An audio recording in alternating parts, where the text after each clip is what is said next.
Assalamualaikum dan salam sejahtera. Pernah tak kita terfikir, apa sebenarnya maksud celik huruf? Adakah ia cukup sekadar kita boleh baca dan tulis?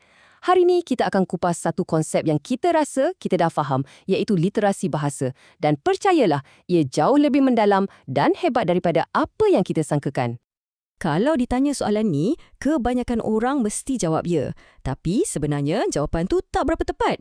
Literasi yang sebenar ni, dia macam satu kunci tau. Kunci yang bukan saja buka pintu kepada dunia buku, tapi juga pintu kepada cara kita berfikir secara kritis, pintu kejayaan dan juga pintu untuk kita faham diri kita sendiri. Jom kita guna kunci ni dan buka pintu tu sama-sama. Okey, jadi untuk kita betul-betul faham betapa hebatnya kuasa literasi ni, kita kenalah mula dari yang paling asas. Apa sebenarnya definisi literasi bahasa? Jom kita pecahkan konsep ni satu persatu. Cuba kita tengok betul-betul definisi ni. Kata kuncinya bukan setakat membaca tau. Perhatikan 3 perkataan yang sangat penting ni.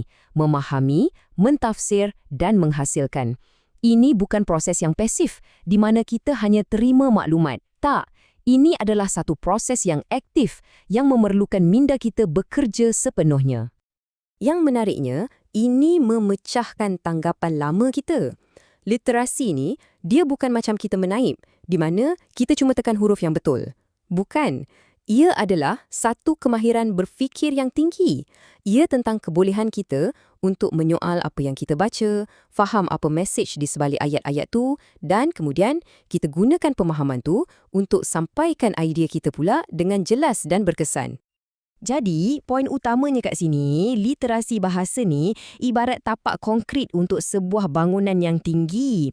Tanpa tapak yang kukuh, macam mana kita nak bina tingkat-tingkat lain kan? Susah kita nak bina pengetahuan dalam subjek lain, susah nak tajamkan cara kita berfikir dan yang paling penting, susah untuk kita faham dan uruskan emosi kita sendiri. Dan setiap bangunan yang kukuh mestilah ada tiang-tiang yang teguh. Dalam dunia literasi, 2 tiang utamanya adalah membaca dan menulis. Sekarang, jom kita teliti kedua-dua tiang ni dengan lebih dekat untuk faham apa yang buatkan ia begitu penting. Literasi membaca ni bermula dengan yang asas sekali. Kita kenal huruf, kita kenal perkataan. Tapi, ia tak berhenti kat situ. Peringkat seterusnya ialah faham apa yang penulis cakap secara terus terang dan yang lagi mencabar, faham apa yang dia tak cakap, iaitu makna tersirat. Puncak kemahiran membaca ialah bila kita dah boleh menilai maklumat tu dan akhirnya menggunakannya untuk tujuan kita. Slide ni tunjukkan perjalanan seorang pembaca yang mahir dengan sangat baik. Fikirkan ia macam seorang detektif. Mula-mula, kita kumpul clue-clue asas yang nampak depan mata kan? Itulah peringkat literal. Lepas tu, kita mula sambungkan clue-clue tu buat andaian dan baca antara baris. Itu pula inference. Dan akhirnya, kita buat satu penilaian menyeluruh dan kita putuskan sama ada hujah penulis ni boleh diterima atau tidak. Itulah pemikiran kritis. Okey, lepas jadi detektif masa membaca, sekarang kita tukar peranan jadi seorang arkitek pula masa menulis. Menulis ni bukan sekadar kita letak perkataan atas kertas. Oh tidak, ia adalah seni membina sebuah hujah yang logik, memilih bahan binaan atau perkataan yang tepat dan yang paling penting, sentiasa ingat siapa yang akan duduk dalam bangunan kita tu, iaitu pembaca kita.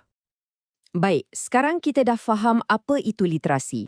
Persoalan yang lebih besar ialah, kenapa ia begitu penting? Kenapa kita kena ambil berat?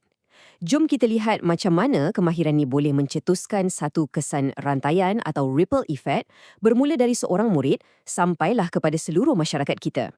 Bagi seorang murid, literasi ni umpama kunci universal. Kalau dia betul-betul mahir membaca dan memahami, dia bukan sahaja akan cemerlang dalam subjek bahasa Melayu, tapi juga dalam sains, sejarah, malah matematik sekalipun. Sebab soalan-soalan pun dalam bentuk ayat kan? Ia juga akan membina keyakinan diri dia untuk bertanya dan cari jawapan sendiri. Inilah yang melahirkan pelajar sepanjang hayat. Literasi juga sebenarnya mengubah cara guru mengajar. Bila guru faham tahap literasi setiap muridnya, mereka boleh rancang aktiviti yang lebih kena pada sasaran, yang lebih berkesan. Mereka boleh nampak dekat mana murid itu tersangkut dan terus bagi bantuan yang diperlukan. Jadi, tak adalah lagi pengajaran yang pukul rata untuk semua. Dan inilah gambaran besarnya. Sebuah masyarakat yang celik huruf adalah masyarakat yang berilmu dan kritis. Mereka tak mudah terpedaya dengan berita palsu. Mereka boleh menyumbang kepada pembangunan negara dan yang paling penting, ia membantu merapatkan jurang antara yang berada dengan yang kurang bernasib baik. Betul lah orang kata, pendidikan adalah alat penyamaan yang paling hebat. Jadi, kita dah nampak betapa pentingnya literasi ni. Sekarang, persoalannya macam mana kita nak pastikan ia diajar dan dipupuk dengan betul-betul berkesan. Anggaplah ia macam satu resepi masakan. Ada 5 bahan utama yang kalau kita ikut, insya-Allah menjadi. Jom kita tengok apa resepi dia. 5 prinsip inilah bahan-bahan dalam resepi kejayaan kita. Pertama, kita kena mula dari yang mudah baru pergi ke yang susah. Kedua, kaitkan apa yang dipelajari dengan hidup murid. Barulah ia relevan. Ketiga, ambil kira latar belakang mereka. Keempat, buat secara konsisten. Jangan sekejap buat, sekejap tidak. Dan yang kelima, pastikan tiada seorang pun yang tertinggal. Setiap satu bahan ni sangat penting untuk kita bina asas literasi yang betul-betul kukuh. Jadi, jelaslah di sini, literasi bukan hanya tanggungjawab cikgu-cikgu di sekolah.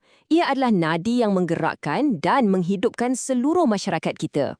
Persoalan yang saya nak tinggalkan untuk kita semua renungkan ialah, apakah satu langkah kecil yang kita boleh ambil bermula hari ini untuk bantu nadi ini berdenyut dengan lebih kuat dan sihat?